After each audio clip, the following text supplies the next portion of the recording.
இந்த கேஸ் என் கைக்கு வரணும் தான் முதல் கொலையை செஞ்சு அந்த பாடியை என்னோடய ஜூரிஸ்டிக்ஷன் லிமிட்டில் இருக்கிற இடத்துல போட்டேன். ஆனால் கமிஷனர் கேஸ் உங்ககிட்ட கொடுப்பாருன்னு நான் கொஞ்சம் கூட எதிர்பார்க்கல. முதல் 6 பணத்தை வச்சு உன்னால் ஒன்றும் பண்ண முடியாதுன்னு எனக்கு நல்லாவே தெரியும்.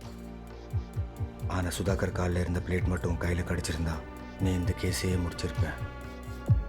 அதான் சுதாகரை கொல்றதுக்கு முன்னாடி உன்னை ஆக்சிடென்ட் பண்ண.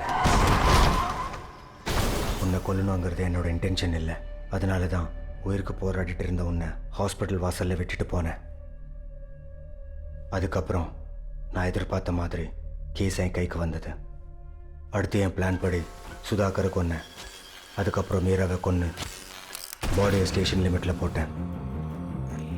ட்வின் பேர்ட் ஸ்கூலை இந்த கேஸ்குள்ளே கொண்டு வந்தேன். ரைட் ராயில் சாந்தியை விசாரித்து எனக்கு தேவையான அட்ரஸ் டீட்டெயில்ஸை கேட்டு வாங்கினேன். கிளாஸில் படித்த மற்ற பசங்களோட டீட்டெயில்ஸ் கிடைக்குமா?